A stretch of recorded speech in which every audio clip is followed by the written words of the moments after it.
Hi, my name's Braden. I want to begin by saying thank you to you for clicking on the button that is linking us together today in this virtual conversation. I am a five-time New York Times bestselling author. I'm a scientist, I'm a researcher, I'm an explorer, and there's a beautiful place where all of those things come together to tell us something about ourselves, to reveal new discoveries that help us to become better people, the best versions of ourselves, to create stronger families, stronger communities. And it all comes down to a secret that is almost universal in ancient and indigenous traditions. And that's what I want to talk to you about right now. I am a multidisciplinary scientist. I have a primary degree in the earth science, geophysics, a very strong background in life sciences and biology, molecular chemistry, math, physics, computer science, archaeology, and cosmology. And I say this to you because it is that multidisciplinary background that has allowed me to stay current with the publications, the obscure technical journals over the years, revealing new discoveries that give us new ways to think about ourselves and new ways to solve our problems. We all need that because our world's changing. That's no secret. Your world is changing. My world is changing. What those changes mean is we've got to think differently about ourselves and about our relationship to the world to solve the problems that life is bringing to our doorstep. Well, it may be new for us, but I have to tell you that our ancestors faced many challenges very similar to what we face today. The archaeological records are showing us that the Native American people on North America, they faced climate change 5,000 years ago. We thought it was new for us.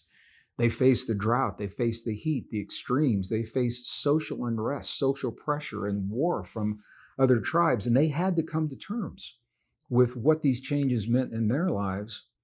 You know, the scenery's changed, but our lives may not be so very different from theirs today. Because our world is changing, we need new ways to think about ourselves. There's a tendency in science to discount the wisdom of our ancestors. There's a tendency to say if it's not proven by science, that it doesn't exist. And that may serve some engineering purposes, for building a rocket ship to space. But for everyday life, I want you to know that there's a continuity that exists. We are standing upon the shoulders of the discoveries of our ancestors, and we can benefit from the wisdom of what they know that we have forgotten, and in some cases, what they know that we are still learning to discover. So one of those discoveries, so fascinating to me. This is what I want to share with you in this conversation. As a scientist, I have spent the bulk of my adult life. I've been blessed to spend the bulk of my adult life traveling to some of the most magnificent, remote, isolated, pristine, beautiful places remaining in the world today, first to understand the history of the people and then to be with the people today in their present state, to talk with them, to look with them in the eyes and ask them the deep questions of our existence. Who are we? Where do we come from in your tradition? What do we do to make life better in your tradition? And from the diversity of these experiences, I had the opportunity to lead groups into the highlands of central China and the Tibetan Plateau, the late 1990s into the 2000s. We would lead groups on 26-day journeys, 12 monasteries, 2 nunneries, almost 18,000 feet above sea level, to be with the people that hold these secrets. I've been with the mystics and the yogis in India and Nepal, and the temples of India and Nepal for the same reasons. And all through 36 years, I've been leading groups and spending time with the indigenous people, the healers, the curanderos, the Quechuan people of the southern Andes Mountains of Peru and under the Altiplano of Peru. And spent time in Australia with the indigenous people, the Bedouins of the deserts of Egypt, all through the American desert Southwest, the indigenous traditions, and much more. And I'm saying this to you because as different as these traditions are from one another, there's a common theme that brings them all together. That common theme is what is important to you and I in our lives today.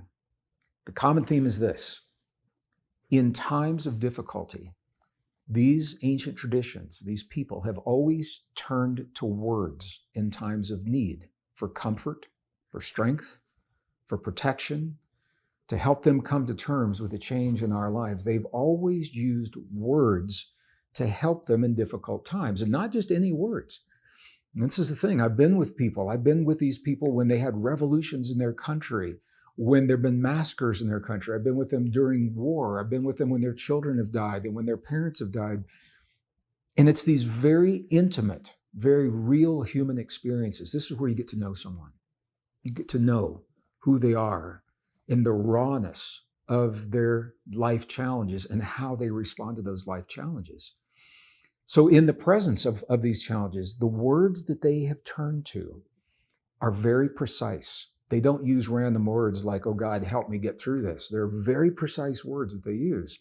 And so I began to ask them, why are these words the words that you will always turn to? And what I found is this, is that every culture has specific patterns of words that are preserved in chants and mantras and hymns that they have used during times of need. And they've been preserved in these ways, passed down from mother to daughter, from father to son, generation to generation, civilization to civilization. They even share them with civilizations, some of them 5,000 years, some of them go back 7,000 years in the case of the Hindu Vedas.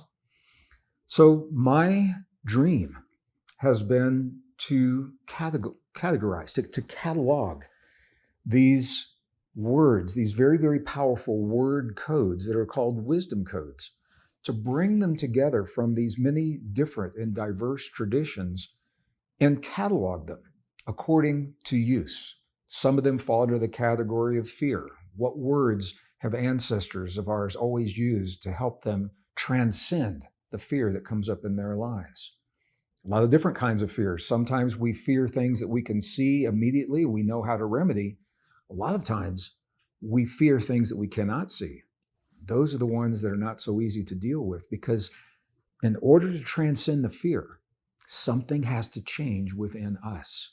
We must change our perception of the fear in order to transcend that challenge. The same thing is true when we feel the need for protection, or when we need strength in times of chaos, or to survive the loss of our loved ones.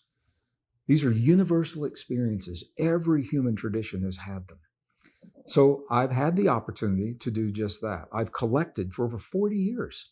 I have collected the wisdom codes for many different traditions, from the ancient Upanishads, the Hindu traditions that do in fact go back 7,000 years, the Mahabharata, the Bhagavad Gita, the Sanskrit traditions of the Buddhist, Tibetan Buddhist, as well as traditional Buddhist traditions. From under the pyramids of Egypt, there are entire scripts that are written as instructions to the soul while the soul is living, in terms of how to transcend the challenges of passing from this life to the next.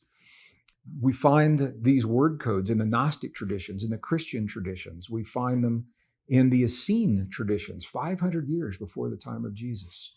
This mysterious sect called the Essenes showed up with this intense wisdom. You know, the Egyptians recognized the Essenes as learned people. They actually called them, they didn't call them the Essenes. What they called them were healers, because they knew that they had the power to heal both their bodies, physically, emotionally, spiritually, psychologically. So I've had the opportunity to bring all of these together, but it was only recently that the science has caught up with the wisdom of our ancestors. I want to share with you a little bit about what the science is all about. Andrew Newberg is a neuroscientist, very well-known neuroscientist. He's an author as well. I'm going to paraphrase a statement that he says of the power of words, because sometimes we have the tendency to discount words. They say, oh, it's just a word. What power could that have? Well, Andrew Newberg answers that. He says, one word, a single word, has the power to change the genes in our bodies when it comes to fear, and when it comes to healing, and when it comes to stress.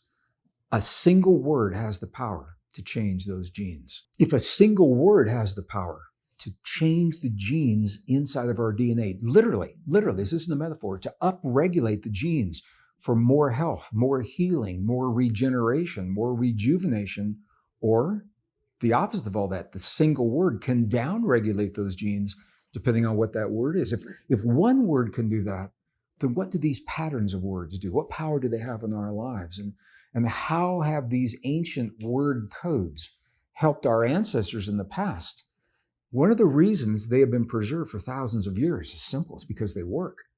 And if these word codes have worked for the ancient Christians when they were in the Middle East, if they've worked for the Egyptians, if they've worked for the healers and the curanderos and the shamans and the mystics and the yogis all over the world for so long, if they've worked for them, there's a really good chance they're going to work for us as well.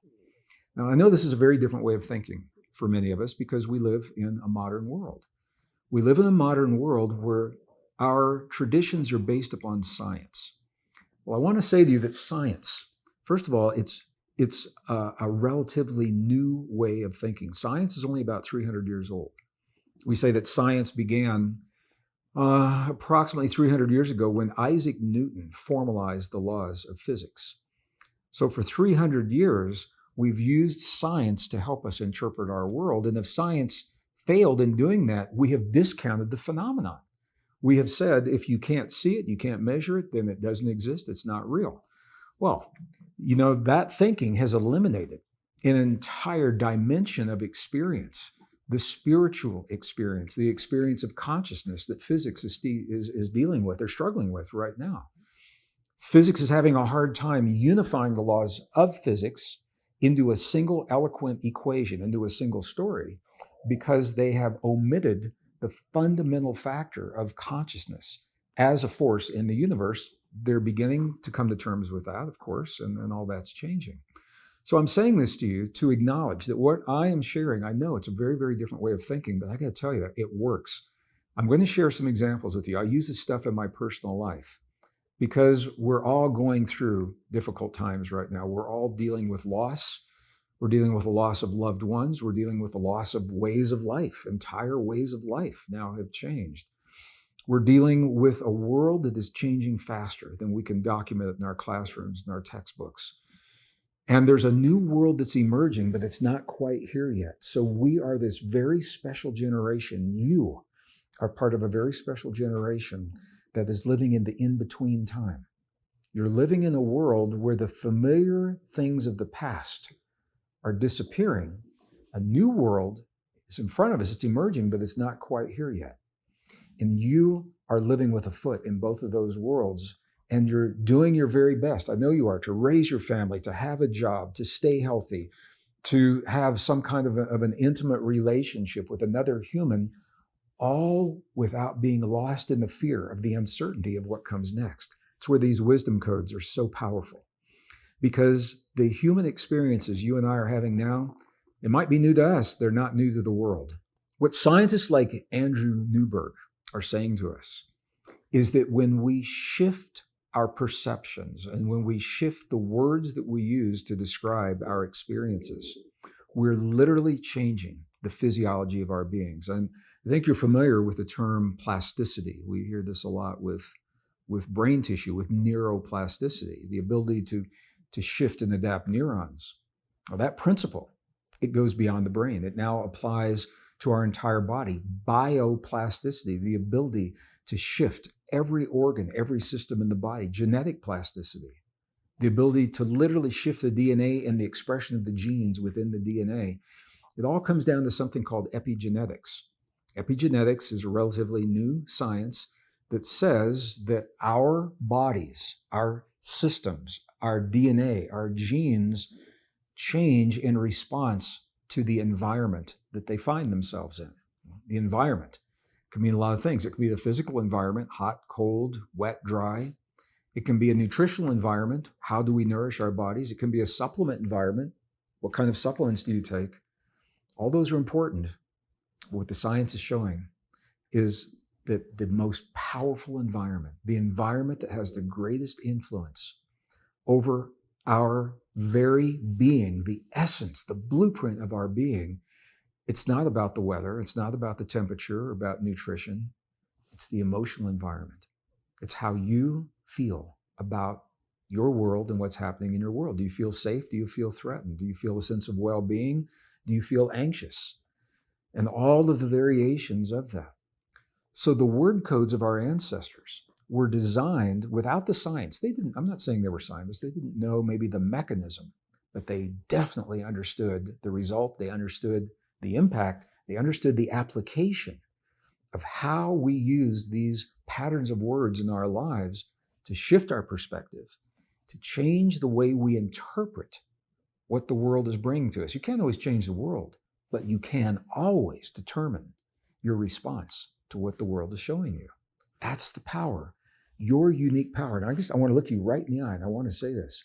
No other form of life can do what I am talking to you about right now. You and I are the only form of life that can consciously sit down in a moment in time and say, in this moment, I choose to change my response to the world. I choose to change the way I feel about my loss or about my fear or about whatever it is that's happening, whether it's the loss of a relationship and a breakup, or the loss of a parent or a child, or the loss of a way of life, or the loss of a job.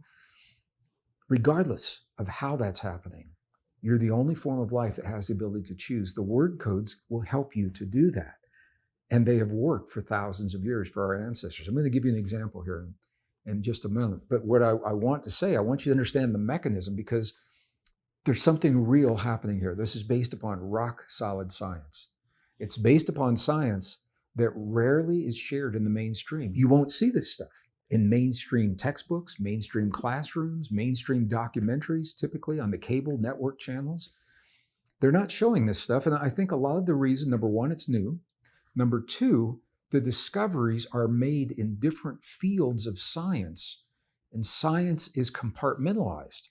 So rarely do you see biology and geology and archaeology and cosmology and chemistry and neuroscience and cardioscience all come together in this really beautiful way. And that's precisely what I'm talking to you about right now. We are the generation that can draw upon all of these many kinds of wisdom, weave them together into a knowledge that's more than anything that we've had in the past. That gives us the evolutionary edge to rise above, to transcend, to thrive in the presence of a changing world where other people have given up and societies have collapsed because they didn't know what to do. It all comes down to the way we think. This is the most powerful thing that you and I can do, is to shift our thinking to adapt to this changing world. We're the only form of life that can do it. All right, so let me give you an example of what I'm talking about here. 400 years ago, the high deserts of the United States of America, the American desert Southwest, they were going through climate change.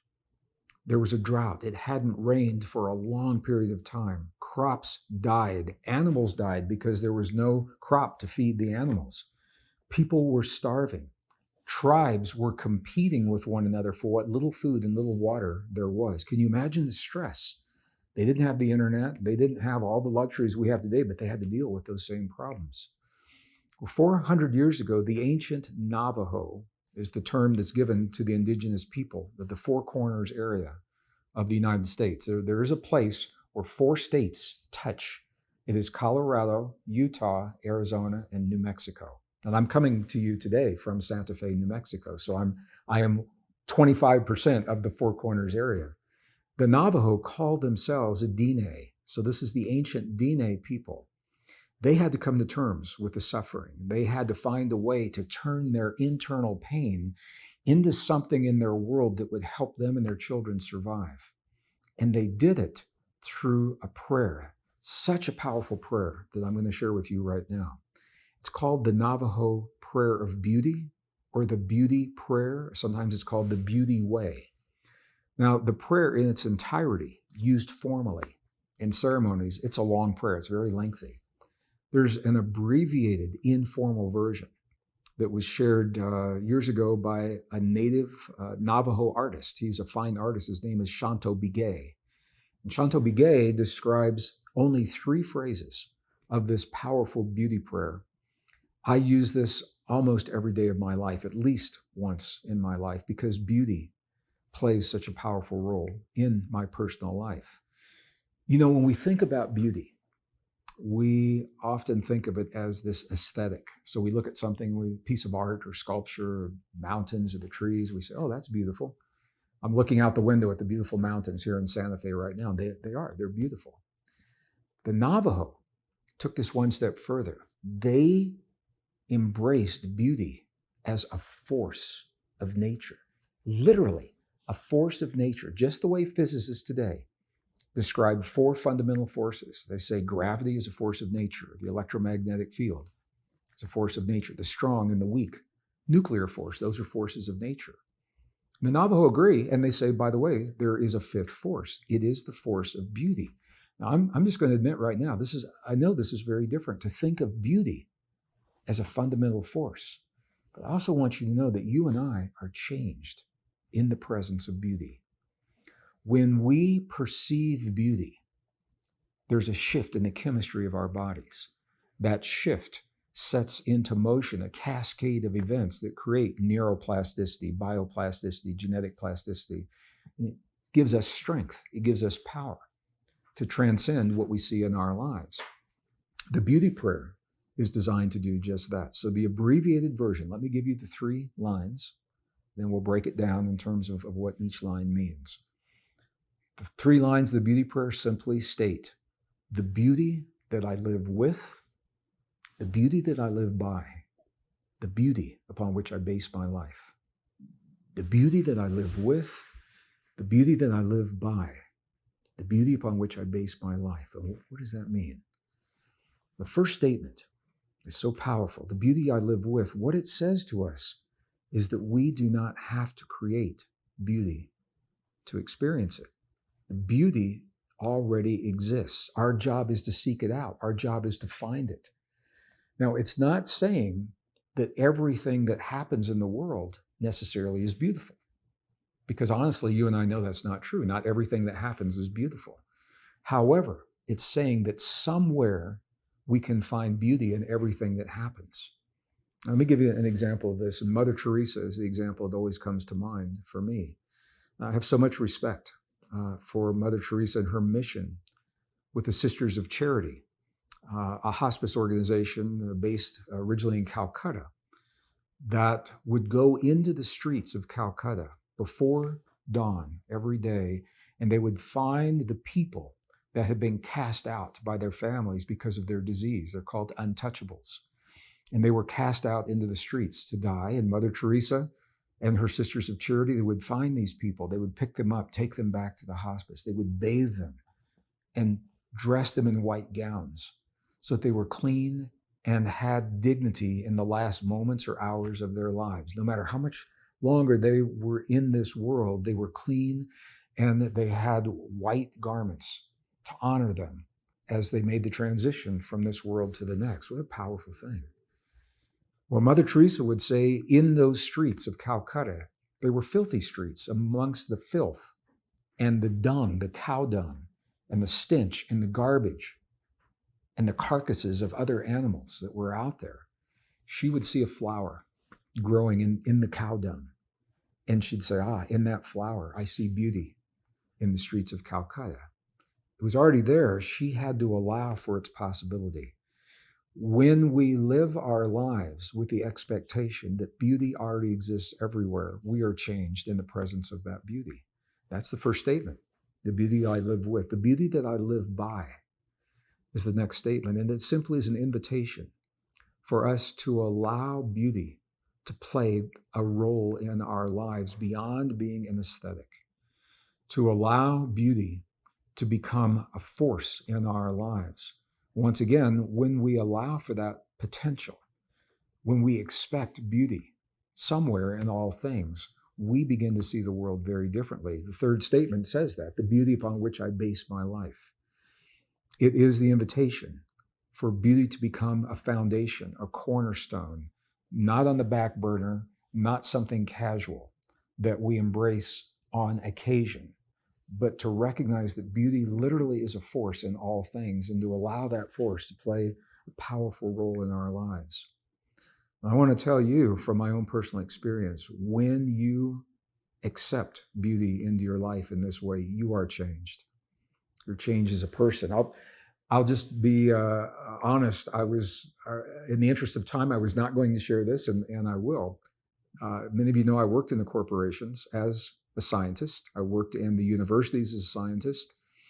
And I left all of that in 1990 to write full-time, to travel, and to research these ancient traditions and cultures as a scientist. And when I left the corporations, I'd always been in big cities. I'd been in big, beautiful cities that were convenient, close to work. Everything I needed was at my fingertips. And I asked myself when I left, I'm starting a new chapter in my life, is what I said. Do I want to wake up every morning surrounded by convenience, or do I want to wake up every morning surrounded by beauty? Well, I'd already done the convenience thing. Beauty won out. And this is the reason that I live in an inconvenient place in the high deserts of northern New Mexico, an hour from the nearest grocery store, 4 hours from the nearest airport, and in one of the most absolutely stunningly beautiful, raw, magnificent, natural environments that I could ever find, because it makes my soul sing. It's where I'm at my best. So beauty has always played a powerful role in my life. And for that reason, I'm drawn to the beauty prayer. So this particular patterning of words that the Navajo use, when we apply it in our lives, there is a technique where we align our heart and our brain together, where we become coherent in our bodies. And it's in the presence of that technique where that many of you have heard me share in other traditions, other programs. I know many of you are familiar with my work, or the work of the Institute of Heart Math, for example, a pioneering research organization based in Northern California who pioneered the techniques that they have allowed me to share with you as an independent author.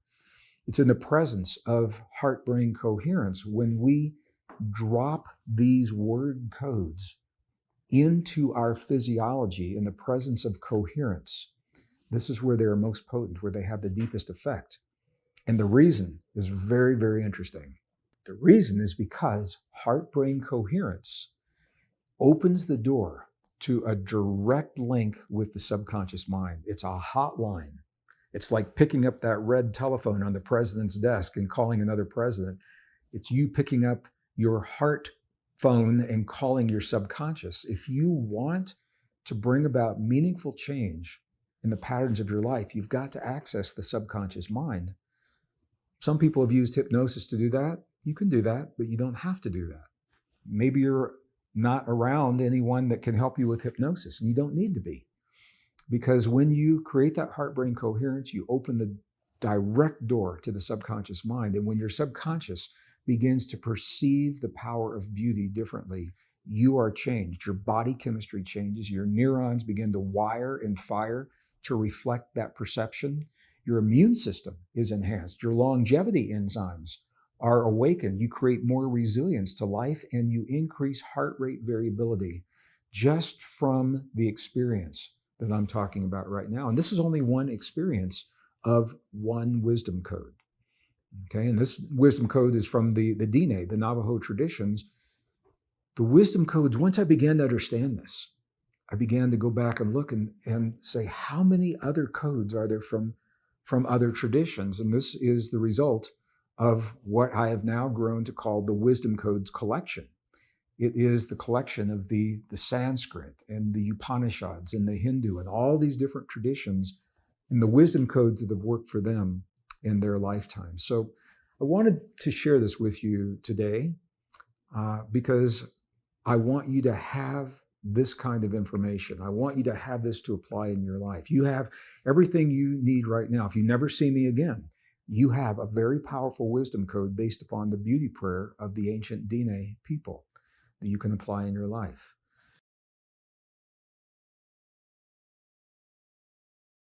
The technique that I'm going to share with you, it's really exciting. It all begins in 1991 with a discovery that surprised the medical community, surprised the scientific community, and it's the foundation of what sets you apart from all other forms of life in the world today.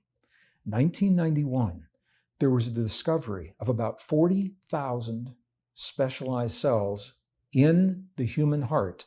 Now, they'd always been there, obviously. They were simply recognized in 1991. They're called sensory neurites. They're essentially brain-like cells, but they're not in the brain. They're in the heart.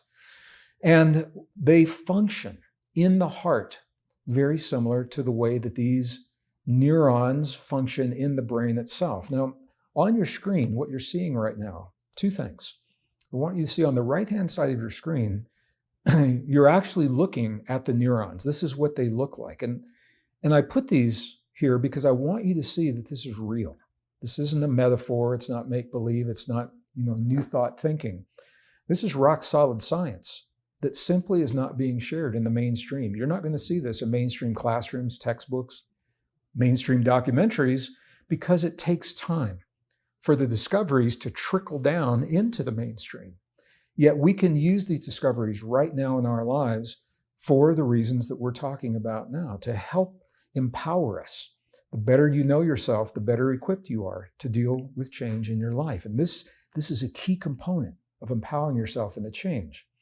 Now, on the left side of your screen is a schematic diagram of the human heart. And if you look closely, all those little light dots that you see, the light-colored dots, those are the sensory neurites. Look at where they're located. They're located all around the places where the blood enters into the heart and where the blood leaves the heart.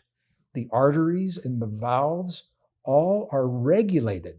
I'm using that word intentionally. I'm not saying they're controlled. I'm saying they are regulated through these neurons, these sensory neurites. Well, this is where it gets really interesting, because these neurons, as all other neurons, respond to you. They respond to your perceptions and the way you feel about your relationship to the world. Do you feel safe? Do you feel threatened? Do you feel fear? Do you feel a sense of well-being? The answer to that determines the signal that you send to these neurons, and that signal is going to determine how the blood is leaving your heart and entering your heart. But you already know this. You know this intuitively. If someone tells you information that is shocking to you, you might feel that sense of lightheadedness, maybe a little bit dizzy. And the reason is because you have perceived information that you didn't know about. It may have a shocking consequence, maybe the loss of a loved one. Your neurons are going to shut down or open up the blood flow to your heart. If it's shocking news, it will actually constrict some of that blood flow into the brain, and you'll feel that lightheaded feeling. And this is the reason. It's also the reason that you can learn to regulate how you respond to that kind of information. So I want you to see these neurons, look at where they're located, and this is why it's so powerful. Now, I'm really excited. The image that you're looking at right now, beyond the schematic, this is the first three-dimensional map of the heart's nervous system. So you're actually looking at the image of the human heart. And if you look towards the top, the yellow, all the little yellow that I'm highlighting for you right now, those little yellow areas, those are where the sensory neurites are primarily located. It's the first time we've been able to map these physically in the living human heart. It's exciting. I'm sharing this with you now because we're going to begin accessing those neurons. And when we do, I want you to know that you're accessing a part of yourself that is unique to the human being. No other form of life can access consciously, at will, on demand, the neurons in the way that you and I are about to do, to self-regulate your biology, to self-regulate. What's that mean? Self-regulation is what allows you to choose your response to the world around you. Remember, the better you know yourself, the better equipped you are to deal with changes in your world. So rather than reacting to what the world is giving you, this relationship between your perceptions, these neurons, and where they're located in the heart, empowers you. This is one of the highest levels of mastery that you can imagine. It empowers you to choose the way your body is going to respond. We're going to go through the technique to do it. So these neurons, I want you to know that the neurons in the heart, they're arranged just like a neural network in the brain, certainly not as large as the one in the brain, but they are arranged as a neural network in the brain. The neurons in your heart, they learn independently of the neurons in the brain. They think independently. They experience, they have their own independent memory, separate from the neurons in the brain, separate yet related. The neurons in the heart is where we access our heart intelligence. This is where we access our deepest states of intuition. So what this says to you is every experience that you'll ever have in your life, you're essentially you're having it in two places. You're having it in your brain, you're having it in your heart. So what this says to you is that for every experience you will ever have in your life, the greatest joys, the deepest sorrows, the greatest suffering, and the greatest states of ecstasy, you're experiencing them in two places, in the neural network of the brain and the neural network of the heart. Now, if your experiences are joyous experiences, then rarely is there any problem. You rarely hear people say, God, I'm having so much joy in my life. I need to reel it in. They don't go to a therapist to reel in the joy that they're having in their lives. But we all have trauma from time to time, different kinds of trauma for different people. And when we have that trauma, it is experienced in two different places, in the cranial brain and in the neural network of the heart as well. And this is the reason it's important to access both of these networks for our healing when it comes to resolving what those traumas have meant in our lives. And the technique that we're about to experience is one of the techniques to do just that. Now, I want you to know that the technique that we're going to use, it has so many functions, and I'm going to zero in on a specific function that serves us for the wisdom codes, but I'm also going to share with you that there are many other aspects of this technique that can serve you in really, really beautiful, very powerful ways. I'm going to begin talking about what we call a soft technology. When people think about technology, they usually think about computers, wires, chips, chemicals. You and I, we are a soft technology. We're not computer chips and wires and chemicals. We're neurons, cell membranes, ion fluids moving the potential across cell walls. That is a soft technology, a highly advanced, technologically sophisticated soft technology. You and I have the ability to do something that no other form of life can do. And that's what I want to say to you. I want to share this with you right now. Because we have a neural network in the brain, we have a neural network in the heart, two separate organs, but look at this. We're the only form of life that can harmonize two organs into a single potent system in our lives. We can harmonize that neural network in the heart and the brain, bring the neural networks together to serve us in a way that no other form of life can do, at will, on demand, consciously, when they choose. Wow, that is what makes you such a very powerful being. This is one of your highest levels of mastery, is the ability to do this. When we harmonize the heart and the brain, the technical word is called coherence, heart-brain coherence. So I want to talk to you briefly about coherence, and then let's do this technique. We'll experience it together, and we're going to do it through every one of the modules that we experience in this course. The optimum frequency to harmonize the heart and the brain is a very, very low frequency, 0.1 hertz. So low you can't really even hear it. It's like right on the threshold of where you can feel and hear. It's a very powerful frequency. 0.1 hertz is the frequency that whales communicate with in the oceans because it is such a universal frequency. Now, I want you to know why this is such a powerful frequency, and I am really happy to talk to you about this because my primary degree is as an earth scientist, geophysics. I love to talk about the earth, about our planet. 0.1 hertz gives me the opportunity to do that. What you're looking at on your screen right now, this is a cross-section of our beautiful planet, and you're seeing in the cross-section the magnetic fields that surround and protect us. Now, this is an artist's conception. The next image you see, this one here, is actually a NASA image from a satellite in space looking back on the planet. So Earth is the ball, obviously, the dark ball in the center. And the magnetic fields, the multiple layered magnetic fields, are surrounding our planet. But if you look closely, what you're seeing on the left-hand side of the screen, you're seeing that those magnetic fields are deformed. They're flattened.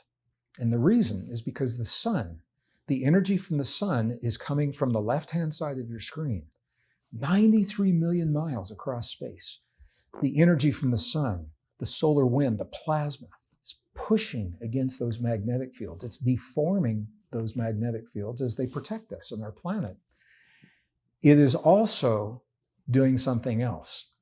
If you look closely, there's not one field. There are many, many different fields within the field. You can think of these fields as the strings on a musical instrument. I'm a musician, so I'm a guitar player. So I think of this in terms of guitar. So if you look closely, what you're seeing is those magnetic lines are in motion because the energy from the sun is touching them. So I'm going to invite you to think of it like this. Think about the energy from the sun plucking each of those strings of the magnetic field, and when it plucks them, it makes a sound.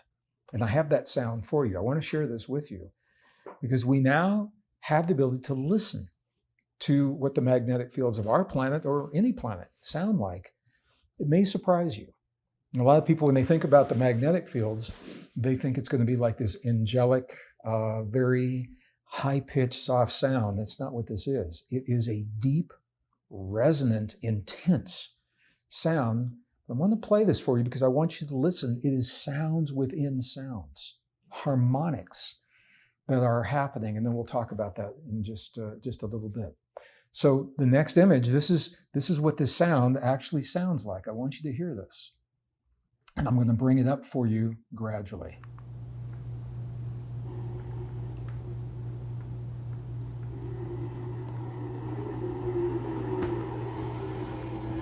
I want you to listen close to these sounds. You can hear the harmonics in one sound inside of another.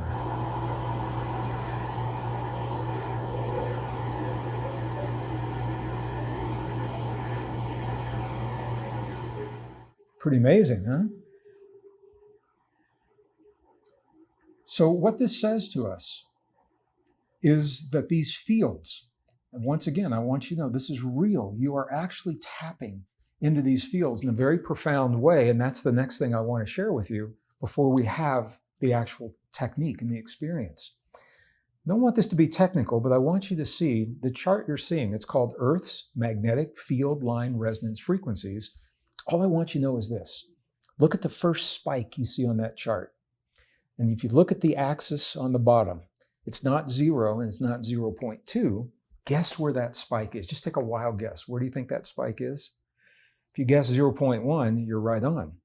And if that number looks familiar, it should, because that is precisely the frequency that optimizes the relationship between the heart and the brain. 0.1 hertz. And why am I saying this to you? I'm saying this because when you harmonize your heart and your brain together, not only are you harmonizing the heart and the brain and the systems of the body, but look at this. You're harmonizing your entire body to the fundamental frequency of the magnetic field of the planet you live on. Wow, what a powerful thing to do. You're bringing your body and all the systems of your body into alignment with the magnetic field of this planet. That's a powerful thing to do. This is where your healing begins. This is where your healing begins. And there's a very good reason for this. Because not only are you optimizing and aligning the heart and the brain, if you look at the chart on your screen right now, this is an amazing chart. If you can't read it, don't worry, because neither can anyone else. This is a chart of the metabolic pathways in the human body. And what it says to you is everything is connected to everything else. Everything in the body is connected to everything else. This is the reason if you take an antihistamine for an allergy, yeah, it takes care of the allergy and it may make you sleepy. They'll tell you don't drive while you're doing this, or it can affect other aspects in your biology. This is the reason, because everything's connected. Well, this connection is good news.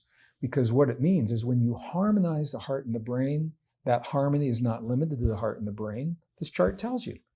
It now is extended to every organ in the body, all the systems in the body, the reproductive systems, the respiratory systems, the cardiovascular systems, the neural networks. Everything is harmonized, optimized. Think of it like this. When you use the technique we're about to use, it's like saying to your body, all systems are go. All systems are go.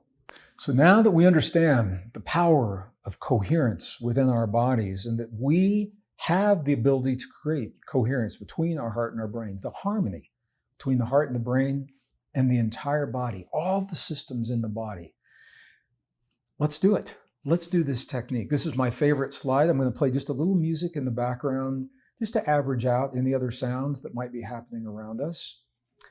Once again, I'm going to invite you, please be in a place that's safe to do this. Don't do this if you're driving. If you haven't done so already, I'm going to invite you to close your eyes. Allow your awareness to move from your thinking mind into your feeling heart. And I'm going to do the same thing right here because we're in this together. Just allow your awareness to move from your mind to your heart. What our ancestors have told us and what they teach in their traditions is that can help to focus our awareness in our heart if we gently touch our heart center in a way that's comfortable. It could be a full hand, a full palm over the heart center. It can be a finger, 2 fingers. In the Buddhist tradition, they create a prayer mudra and nestle that mudra gently into the hollow of the chest. Whatever feels appropriate, whatever feels right for you. I invite you to gently touch your heart center and allow your awareness to go to the place where you feel that touch. This is the first step.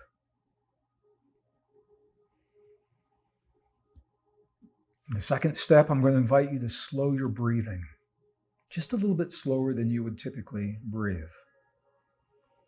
Now, there is a code, there's a ratio to optimizing a slower breath. And the secret is this. You want to allow the exhale of the breath to be longer than the inhale. Now, everyone breathes differently, so I'm going to recommend that we do maybe 5 seconds on the inhale, 8 seconds on the release, but you do whatever is comfortable for you. Let's do this together. With your awareness, with your focus in your heart center, gently touching your heart. Step 1, step 2, I invite you to breathe just a little bit slower. Inhale, begin. And release. Just feel that shift in your body. Inhale again.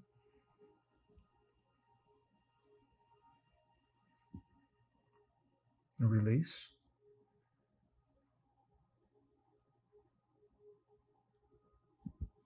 And focusing on your heart center one more time. Inhale.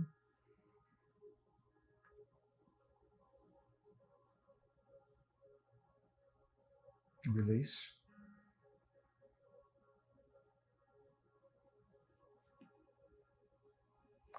To the best of your ability, if you can continue breathing just about that pace. Step number 3. I'm going to invite you to have a feeling, positive, life-affirming, uplifting feeling in your body. And while there are many feelings that may work for simplicity and for continuity, I'm going to invite you to feel gratitude. Gratitude works pretty much all the time for everyone, and the scientists have shown us that it's almost universal.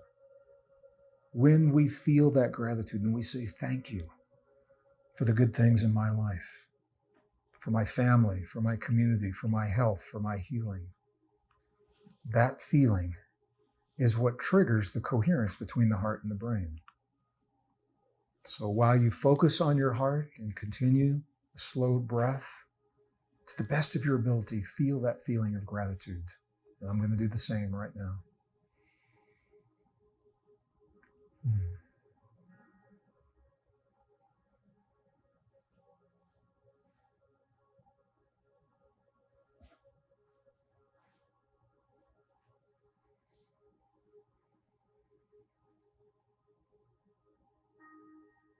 Just continue breathing.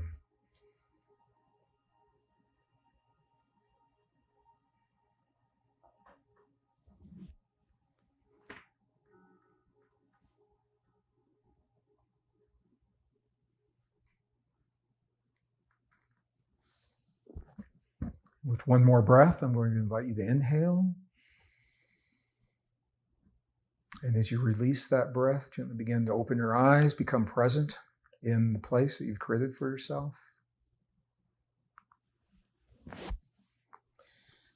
Please don't be deceived by the simplicity of what we have just done.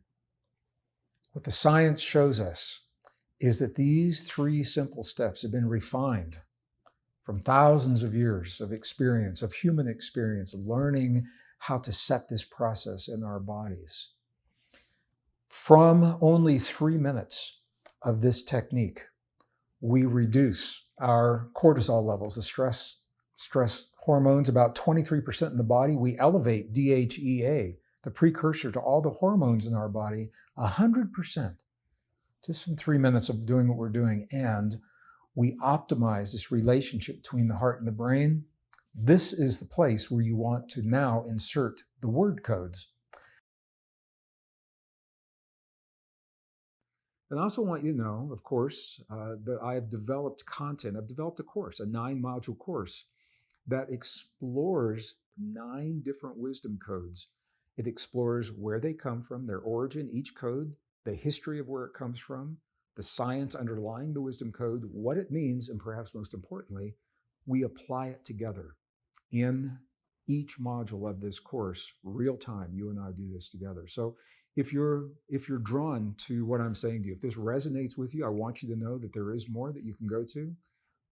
And I hope to see you in that course. And if I never see you again, I'm honored to have been able to share some time with you today. Thank you for sharing a bit of your day and in your trust in me, for allowing me to share what I've found to be true with you from our past. And I want you to know there is a continuity. There is a continuity between our ancestors and us. You can think of them as separate, but in reality, we stand on the shoulders of everything that they've learned, that they applied in their lives.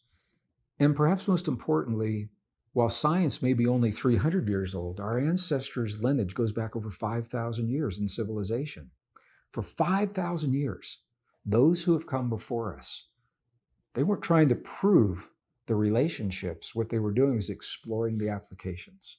For 5,000 years, they said, this is how you use these understandings, these wisdom codes in your personal life, in your family life, in your community life. And in applying these, they got to work out the bugs. They got to find out what works and what doesn't. We benefit from all of that today. So this is what I wanted to share with you today. If you're interested, go to the Unity website. Check out the Wisdom Codes course. Ancient Words to Rewire Our Brains and Heal Our Hearts is the subtitle for the course. Thank you so much once again. And I look forward to seeing you for our next.